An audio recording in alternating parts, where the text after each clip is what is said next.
Coming up next on Veterans Matters, a day in the life of a student vet, the United States Marine Corps vet, Josh Reeter. That's coming up next on Veterans Matters.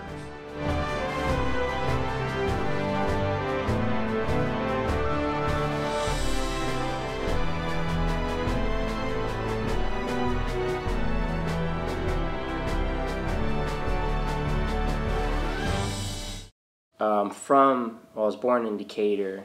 I grew up in Florida. I moved to Florida when I was probably 11 years old. Lived there for 7.5 years. After high school, I came back here, moved back to Mount Zion with my brother, and was there about, I'd say about 1.5 years, 2007, and then I enlisted in the Marines and went to boot camp August of 2007, or I'm sorry, May of 2007, graduated in August and did 4 years in the Marine Corps. Got out last January and started going to Eastern Illinois University as a freshman. So I was just kind of moving around a lot, I guess, trying to find that kind of stabilized lifestyle where I can stay in one place for an extended period of time. So I feel like I've moved around a lot. That's pretty much it. I want to pursue a career in federal law enforcement, and so I'm getting a bachelor's degree in sociology, minoring in criminology and health studies, and I plan on applying to every federal law enforcement agency out there, ATF, FBI, U.S. Marshals, all of them. My time in the Marine Corps, like I said, I did 4 years in the Marine Corps. I got out as a corporal. I went to boot camp in San Diego, California, did my MCT on Camp Pendleton. Then I got moved to Camp Lejeune, North Carolina, where I spent the remainder of my term. I was deployed in Iraq from August of 2008 to March of 2009, where I was my career in my specialty in the Marine Corps, I should say, was I was a landing support specialist. I was in a logistical field. So when I was in Iraq, I did a lot of I ran a flight line. My platoon, we had about 30 Marines in my platoon. We were separated into 2 groups and 2 shifts, the passenger terminal and the flight line. I was on the flight line, so I was in charge of, I made liaison with all the pilots as they were flying in, and I had to get a rundown of all of the equipment and all the personnel coming off of it, as well as of all that was going on. So I had to keep track of everything that was coming in and out of that flight line. So in the 7-month period, my platoon alone, we probably oversaw the movement of over 60,000 personnel and 26.5 short tons of cargo. Like I said, I did 7 months there. It was stressful at times just because I worked 12-hour shifts. I worked from 4 p.m. to 4 a.m. 7 days a week. I didn't get any days off. And a lot of the times, since I was in the night shift, if our company or our battalion had something going on, it would be during the day. So on those days, I would only get 2 hours of sleep, and my day would start from 08 till up until I had to go on shift. So there were a lot of nights that I'm pulling 36, 37-hour shifts. There have been times where I did 48-hour shifts and just go straight into work. So kind of my days meshed together, and you lose track of time. So the 7 months that I was there went by fast for me. So it was really wasn't as stressful as you would think it was, because I wasn't exposed to a lot of combat, but I did have a very high workload and a very like a fast-paced work environment, You know, there was a lot of downtime, but at the same time, you know, I was busy doing a lot of other things. I was promoted to corporal while I was in Iraq in under 2 years. So that style of leadership that I learned, you know, in Iraq was a lot different than the way it is back in the States in garrison. So whenever I got back, you know, it was the remaining time that I was there in the Marine Corps, I spent stateside. I did, you know, a month and a half in Haiti for Operation Unified Response for the earthquake relief effort over there. So that and Iraq were probably the two, you know, monumental, most memorable things that I did my time in the Marine Corps. You know, and that month and a half or so that I was over in Haiti was a lot different than it was in Iraq. You know, it was a lot more stressful, required a lot more on my half because I wasn't over there doing my occupation in the logistical field. I was attached to the military police, so I was kind of out of my element in that, in terms of I was doing security details. So instead of having, you know, an 8-hour workday, I was working 4 hours on, 4 hours off.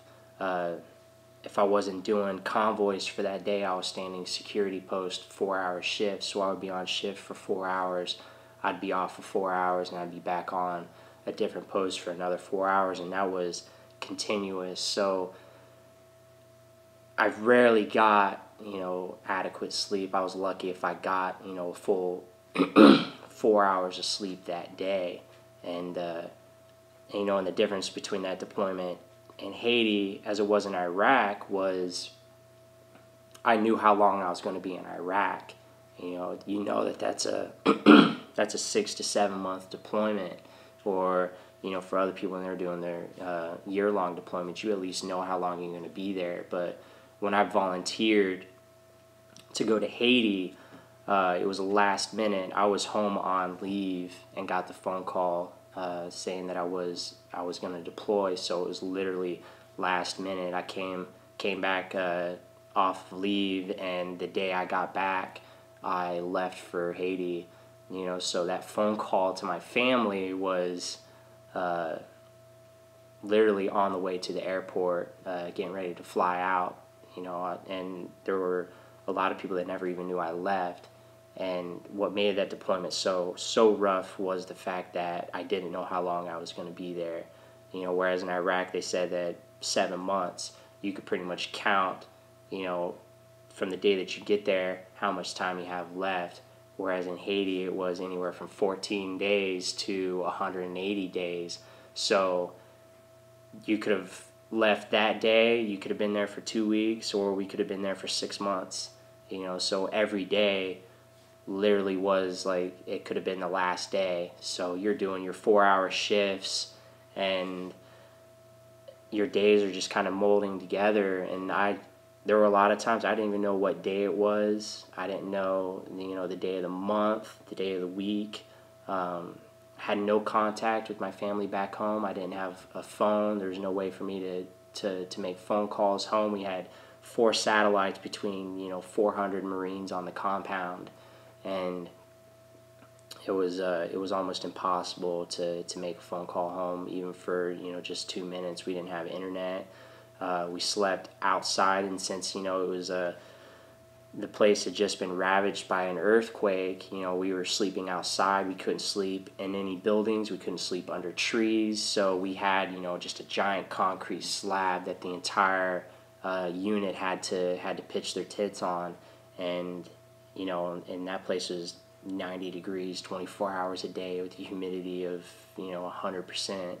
You know, so it was a very miserable time over there, getting woken up by tremors and everything else. So it was another experience. And after I'd gotten back from that, I injured my shoulder at a field meet and had to have surgery, so that put me on a limited duty status. So I got dropped from jump school. I was supposed to be going to a martial arts instructor's course. Got dropped from that, and I spent the remaining time of my contract on limited duty, pretty much with a platoon. I couldn't do any kind of training. I couldn't go into the field.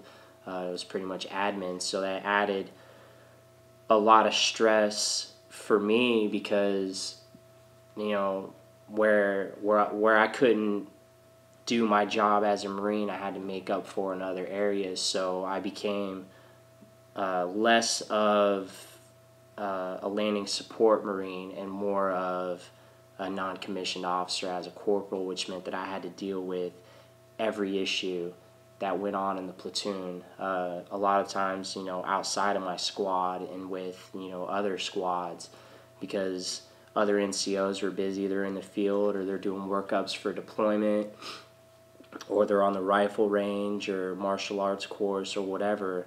You know, I was the one that, since I was left behind, I was part of what they call the remain behind element. I had to deal with a lot of that stuff, so I had to deal with, you know, all of the mental issues of the guys coming back from Iraq and Afghanistan that have PTSD. I had to be there next to those guys to see a lot of my peers, fellow NCOs that succumb to alcoholism and drug addictions. You know, I would have to separate my relationship to them as a peer and as a friend and more as a superior to them. And I had to send one of my best friends to rehab for alcoholism. I've had to deal with guys who were depressed, suicides. I've had to deal with all of those, attempted murders.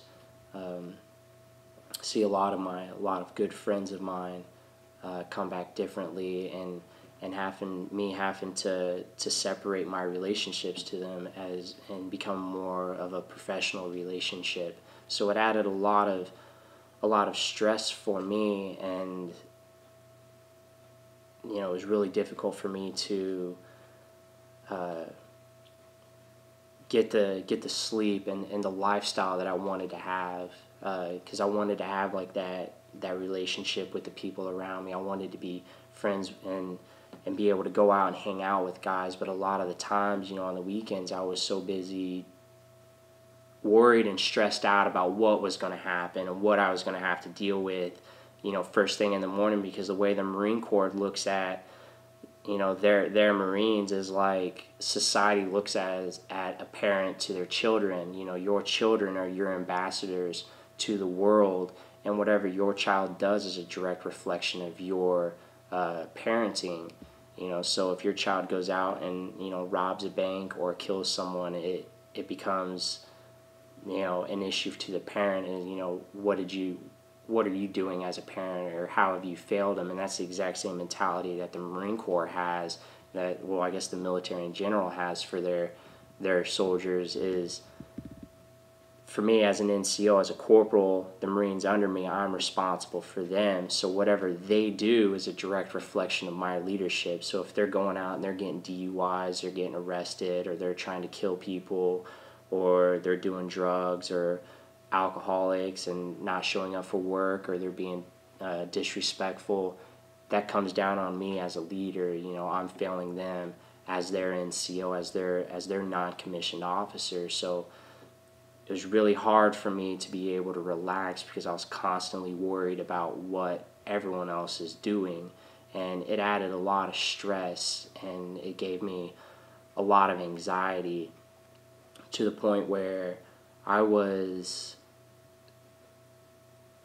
it would be, you know, a Saturday afternoon, you know, and I would have nothing to do, absolutely nothing to do, like I have now, and all of a sudden my heart would start racing, you know, my mind would be going a million miles a minute, and I'd be thinking about what I had to do, and I feel like I had a million things to do, no idea where to start or what I even had to do to begin with.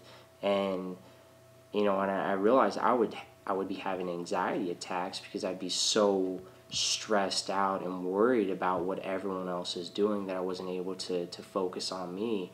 And at that time, whatever personal issues that I had going on, whether it was, my surgery, trying to get things in order with that, and deaths of a family member or a breakup, whatever issues I had going on, ultimately I had to push to the side because I could never put myself as an NCO before I did my troops.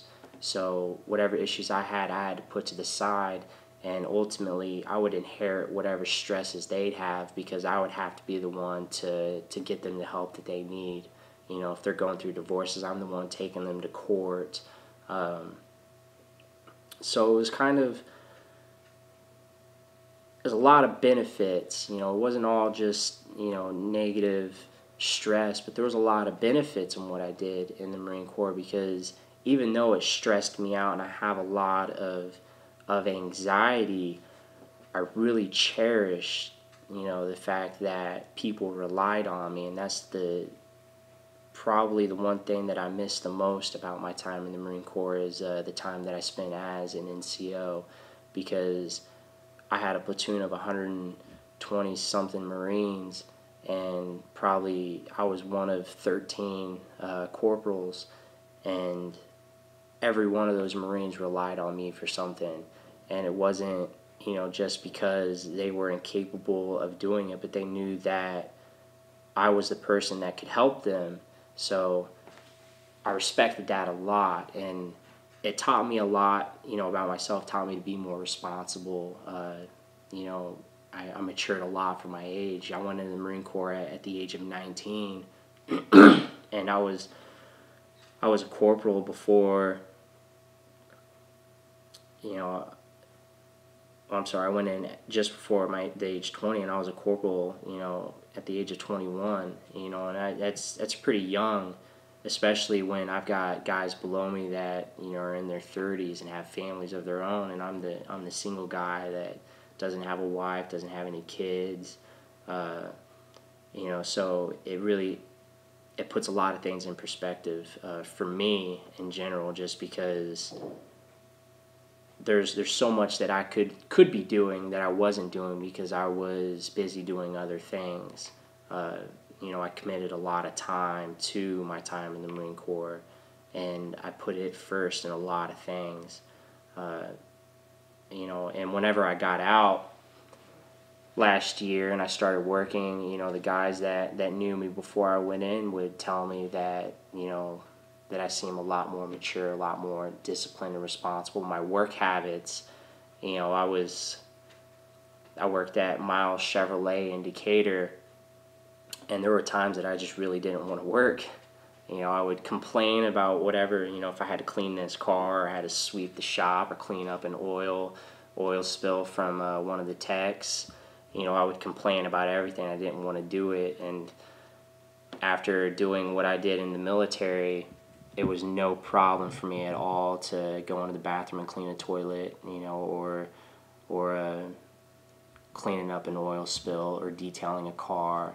The people that I knew before, they noticed that, and they told me that there's a huge change in the type of person that I was. And at that time, I didn't even realize it. But there are a lot of things that have changed my life since being in the Marine Corps.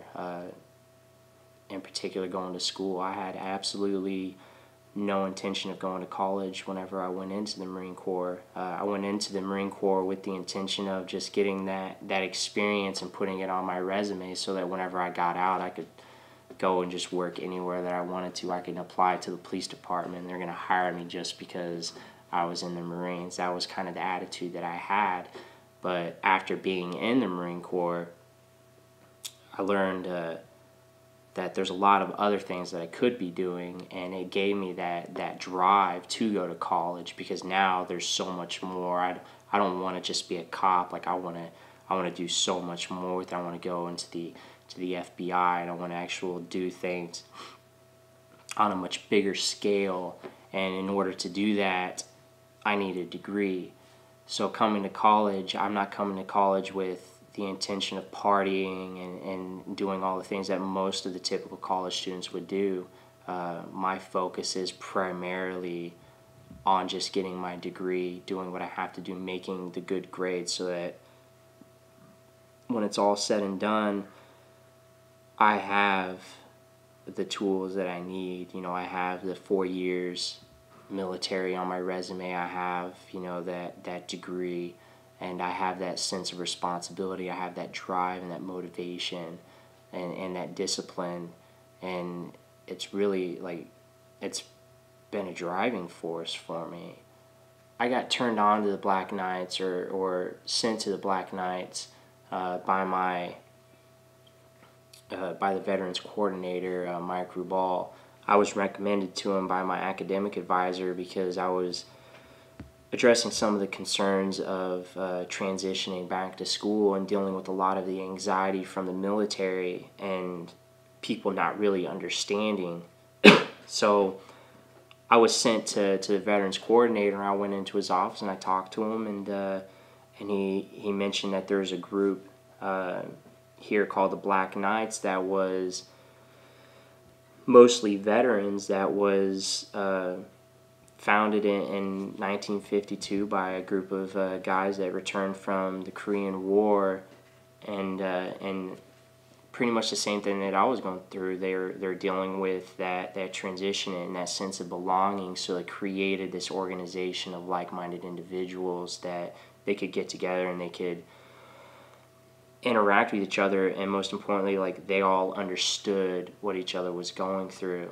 And so he pitched this to me, and I went to a meeting, decided that, you know, for someone, it's very difficult for me to open up to just any one person, but going to this meeting, interacting with those guys, like, I immediately felt like I could work, I could, you know, socialize with these people. I could talk to them, and I could say everything that's on my mind, and I knew that they understood where I was coming from, and every story that every one of those guys say, we understand, and it created that social outlet, you know, that camaraderie, that sense of brotherhood. After our knighting ceremony, we had elections, and I got elected as the vice president alongside the president, Dwayne, and the secretary, Tommy, and the treasurer, John. And now it's kind of going from one position of leadership in the military to a position of leadership inside this organization, and we're trying to really, like,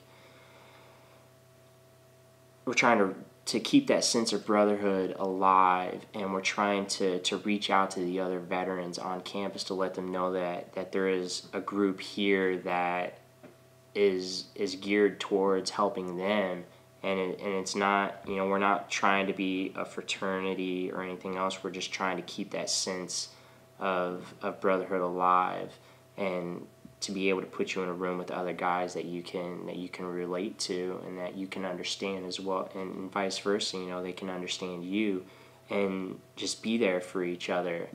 And that's kind of the feeling that I get with them now, is that at any point in time, you know, I can call one of those guys up and I can talk to them. You know, Dwayne just lives, you know, a few doors down from me, and most of everyone else is within a mile or two. So we're a tight-knit group, and we have pretty much become a family, because being in college, you're away from your family, so you need that outlet. We're doing all of this work to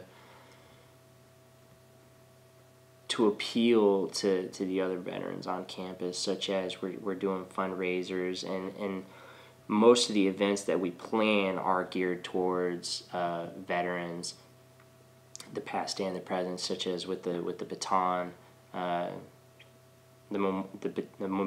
23rd annual Baton Memorial Death March that's taking place in New Mexico in March.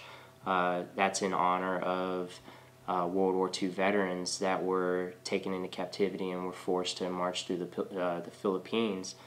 You know, that's one of the things that we're doing, is we're trying to honor those guys by sending a group of people to New Mexico to participate in that march, which is a 26.2 mile hike. So we're raising money for that in order to send those guys there. Same as with Black History Month. One of the Tuskegee Airmen was a graduate of Eastern, so we're trying to honor him by doing something for him. We're just a big group of friends. We're a family. I can't speak for other organizations on campus, but I can say that in this one, like, there really isn't any one person that doesn't like anyone else. We're all pretty much friends.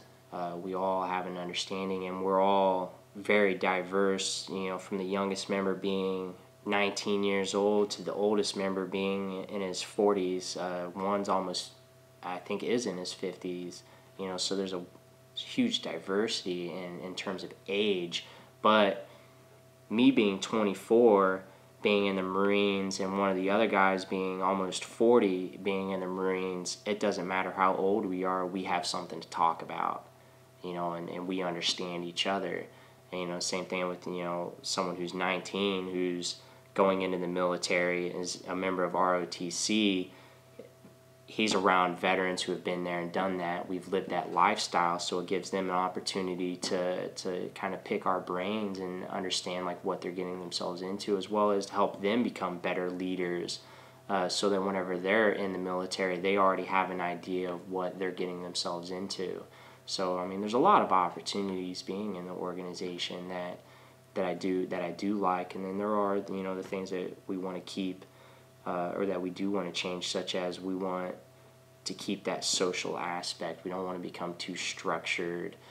We don't want to feel like it's an obligation, like you have to be there, you have to be at the meetings, you have to participate in any events, or we have to do fundraisers. Like, that's not what we want to do with it. We want it to be, a place where you can put everything else to the side and just be able to hang out and be with friends or family.